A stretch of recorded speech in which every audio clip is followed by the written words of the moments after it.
Os caras tomaram no Foreves, no cu, né? Se ferraram por não ouvir o professor Olavo de Carvalho.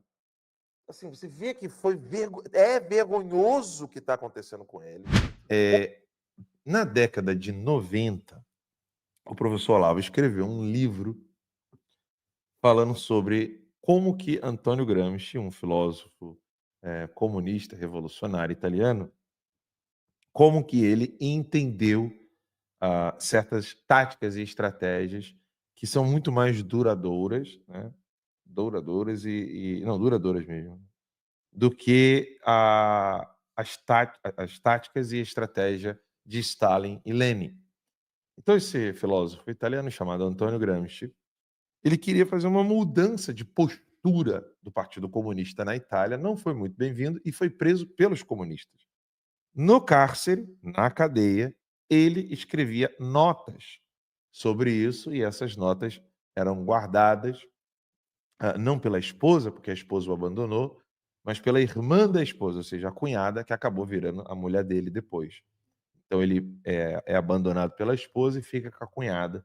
E essa cunhada pega esses textos e entrega para alguns membros do Partido Comunista na Itália, até que isso chega em Moscou, chega nas cabeças do Partido Comunista da União Soviética, e isso muda por completa a estratégia da União Soviética, que usava a estratégia não concordou, joga na prisão, mata, né, e está tudo resolvido, que é a tática Stalin, é a tática do Lenin.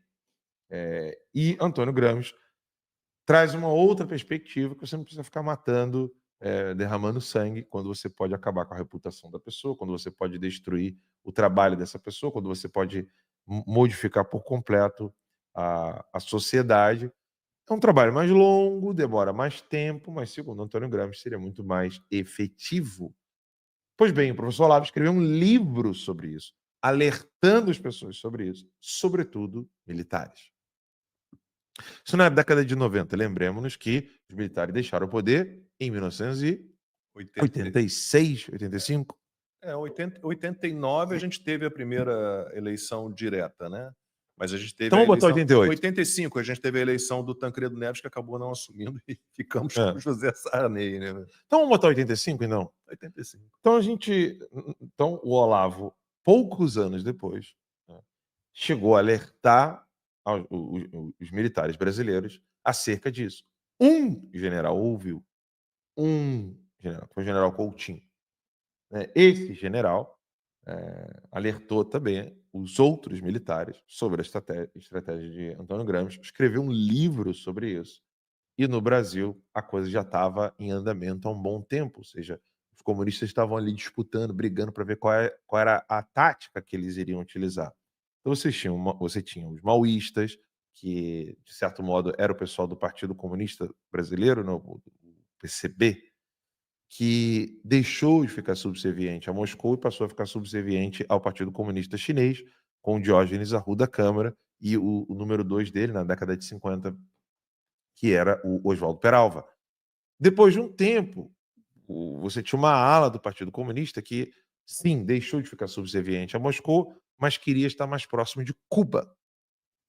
E ficou ali do ladinho do Fidel Castro. Essa turminha, essa galera, ela se dividiu em dois grupos. Um que queria descer a porrada em tudo, e aí é do Lamarca, do aquele outro lá, Marighella, etc. A galera que queria tocar o terror e partir pra porrada. E tinha uma galera que, vamos trabalhar aqui diferente, calma, vamos fazer um negócio mais estratégico, vai demorar um pouquinho mais, mas a gente vai conseguir, que é a galera do Dirceu, né? O Mateus, né? O Dirceu usava o codinome Mateus. Que é a galera do Dirceu, Lula... Era Daniel? Daniel.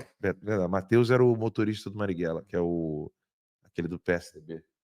Quando ele chegou a ser ministro das Relações Exteriores do Brasil. Do PSDB. O codinome dele era Mateus quando ele dirigia pro Marighella. Aloysio. Mas o sobrenome tá me escapando. Então, mas era Aloysio. O nome dele era Mateus. Então era Daniel. Obrigado, Lacombe. Então, o Daniel, que é o Dirceu, a turma dele é a turma que consegue, então, ter as bênçãos de Cuba, tem mais proximidade com Cuba. Não é a turma do Marighella, que é, bem dizer, a galera do PSOL, essas coisas. E eles conseguiram, então, convencer Cuba de que eles não iriam ficar ali subservientes nem à China, nem a Moscou, mas que eles iam conseguir fazer o comunismo à la América Latina, né? Um comunismo mais latino-americano, né? Com mais rebolado, e que a coisa ia demorar um pouquinho mais. E bem nessa época foi criado o Foro de São Paulo, né? O Lula, junto com o Fidel Castro, criou o Foro de São Paulo. Aloysio Nunes. Aloysio Nunes. Então, o Lula cria o Foro de São Paulo na década de 90, o Olavo alertou sobre isso, os militares debochavam do Olavo e diziam, sabe o quê? Você está nos alertando sobre o inimigo errado, porque o problema são os americanos imperialistas que querem tomar a Amazônia. Os militares falam isso até hoje. Os mesmos militares que estavam a cavalo, com farda, dando todas as honras que se possa imaginar para um ditador comunista assassino Xi Jinping em Brasília. Os caras tiveram que prestar continência não mais só ao líder do Partido Comunista no Brasil, que é Lula, mas eles tiveram que prestar continência para o líder do Partido Comunista chinês, porque foram orgulhosos, prepotentes, arrogantes em não ouvir o professor Olavo de Carvalho. Para que eu vou ouvir o velho que está lá na Virgínia? Né? Se tivessem ouvido, não estariam tendo toda essa humilhação hoje. E ainda nem começou, porque comunista vai querer humilhar esses caras até não aguentar mais. O projeto do PT é não só humilhar os militares, mas sabe aquela coisa de você dar um tapa na mão para você não passa daqui. Eles vão dar cada vez tapas mais fortes na mão de quem quer que seja que vá para frente, assim. Ó. Não estou falando de usar tanque, tirar os comunistas, não. Eles vão simplesmente discordou do que eles estão falando, do que eles estão fazendo. Se algum militar falar, discordar do que eles estão fazendo, vai ser exonerado, vai ser morto, vai ser preso, vai ter que ir lá para aposentadoria. Vai perder a aposentadoria, vai fazer de tudo. Eles já estão fazendo isso há décadas. E os militares, você pensa que os militares acordaram, Lacon? Não, estão lá deixando meio fio lindão. Não, calma que piora. Calma que piora. Chuta um nome de um intelectual que agora eles estão ouvindo pra caramba para poder solucionar esse problema de ficar prestando continência para o Partido Comunista.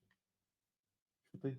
Duguin. Não? Eu pensei no Duguin. Não, é o Duguin, mas vamos materializar, vamos tangibilizar mais a coisa? Aldo Rebelo.